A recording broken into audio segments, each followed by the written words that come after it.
Hey there, friends, so have you heard? Australia has been shaking things up lately with some pretty major changes to its citizenship laws, changes that could seriously impact not only those looking to call Australia home, but also the country as a whole. I mean, we're talking about stuff that might actually reshape what it means to be Australian. First off, let's talk about the elephant in the room, the eligibility requirements for citizenship. Now, under the old system, applicants had to meet certain criteria like residency duration, language proficiency, and passing a test on Australian values. Sounds straightforward enough, right? But now, the government is tightening the screws. We're talking stricter language benchmarks, longer waiting periods, and an increased focus on demonstrating integration into Aussie society. For example, did you know that one proposal suggests requiring applicants to show proof of meaningful community involvement? That's huge. It shifts the conversation from "do you know Australia" to "are you actively contributing to Australia?" And here's where it gets really interesting. These changes aren't happening in a vacuum. They're part of a broader trend worldwide where countries are reassessing their immigration systems. Think about it, nations like Canada and New Zealand are also tweaking their policies to prioritize quality over quantity, but Australia seems to be taking things a step further. Some experts argue that these reforms might make the path to citizenship one of the toughest in the developed world. Can you imagine the implications of that? On one hand, it could lead to a more cohesive national identity. On the other, it might discourage talented individuals from choosing Australia as their destination. But wait, there's more. Let's zoom out for a second and look at the bigger picture. Did you know that nearly 30% of Australia's population was born overseas? That's right, almost a third of the country consists of immigrants or their children. This diversity is a massive part of what makes Australia vibrant and dynamic. So, if these new laws end up discouraging migration, could it stifle that cultural richness? Or will it push current residents to step up and fill gaps in industries like healthcare and tech? Honestly, it's hard to say, but one thing's for sure, it's sparking some heated debates. Now, I don't want to overwhelm you with stats, but here's a jaw-dropper. According to recent projections, if the current trajectory continues, Australia's population growth could slow significantly over the next decade. Slower growth might sound appealing in terms of managing resources, but it could also mean fewer workers supporting an aging population. Imagine the strain on pensions, healthcare, and infrastructure. Yikes, suddenly. These citizenship laws feel less like bureaucratic red tape and more like a crystal ball into Australia's future.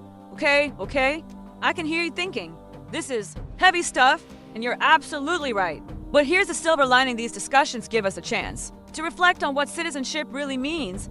Is it just about holding a passport, or is it about belonging, contributing, and thriving together as a community? That's the question at the heart of all this, and honestly, I'd love to hear your thoughts. What do you think makes someone truly Australian? Drop your answers in the comments below. I'm dying to see what you guys come up with. Oh, and another thing, did you catch that little tidbit about dual citizenship rules being reviewed too? Yeah, apparently.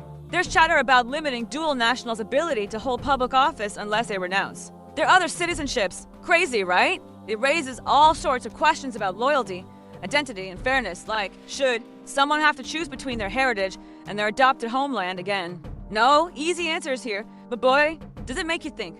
Alright, I've thrown a lot at you already, but trust me, we're just scratching the surface. There's still so much to unpack, like how these laws could affect international students, skilled migrants, and even refugees seeking asylum. Each group faces unique challenges, and understanding those nuances is key to grasping the full scope of the issue. Plus, there's the human side of it, all the stories of families separated, dreams deferred, and lives transformed. Those personal narratives are what bring this policy debate to life, you know. When we talk about immigration policy changes, it's not just about the rules themselves, it's also about how they shape lives, communities, and economies, and trust me, these laws are no exception. So, here's a thought. What happens when you make it harder for people to become citizens? On the surface, it might seem like a way to ensure only the best candidates make the cut. But dig a little deeper, and you start seeing some unintended consequences. For instance, stricter language requirements could disproportionately affect refugees or individuals from non-English speaking backgrounds who may have incredible skills but struggle with fluency.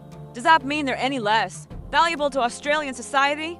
Absolutely not. Yet, these barriers could leave them stuck in limbo, unable to fully integrate or contribute. And then there's the economic angle. Let's face it, immigrants are often the backbone of key industries. Think healthcare workers keeping hospitals running, engineers building infrastructure, or entrepreneurs launching startups that create jobs. If these new laws discourage skilled migrants from coming to Australia or make it harder for them to stay long term, what does that mean for the economy? Some experts argue it could slow innovation and growth, especially in sectors already facing labor shortages. Imagine trying to run a business without access to the talent pool you need. Sounds stressful, right? But let's not forget the emotional toll, too. Picture this. A family moves to Australia. Hoping to build a better life, they work hard, learn the language, and try to adapt to their new home. Then, years down the line, they hit a roadblock because the rules change halfway through their journey. It's heartbreaking, isn't it? These aren't just abstract policies, they're real life. Stories with real people at the center. And those stories matter. Now, I mentioned earlier that other countries are also tightening their immigration systems. But here's the kicker. Australia's approach seems particularly focused on emphasizing Australian values. Don't get me wrong, values are important, but defining them can be tricky. What exactly counts as an Australian value anyway?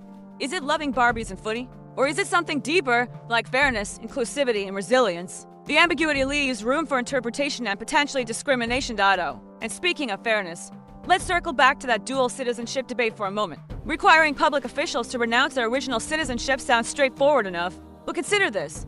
What if someone was born with dual nationality through no choice of their own? Should they be penalized for something beyond their control?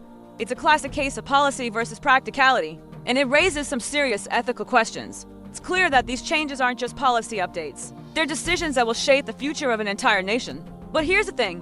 While rules and regulations are important, they're only part of the equation. At its core, citizenship is about connection to a place, to its people, and to shared values. Whether you're cheering for the Wallabies, enjoying a flat white at your local cafe, or simply appreciating the unique blend of cultures that make Australia what it is, there's something special about being part of this community. So, as we wrap up, I want to leave you with one final thought. Change is inevitable, but progress is a choice. These laws might set the stage, but it's up to all of us citizens, residents, and newcomers alike to decide how we move forward together. Will these changes strengthen Australia's identity, or will they create barriers that need to be overcome? Only time will tell. Before we go, I'd love to hear from you. What stood out to you most about this topic? Do you think these reforms strike the right balance, or do they miss the mark? Drop your thoughts in the comments. I'm always here to keep the conversation going. And hey, if you found this video insightful, don't forget to give it a thumbs up and subscribe for more deep dives into the stories shaping our world. Until next time, take care and keep asking the big questions. Cheers!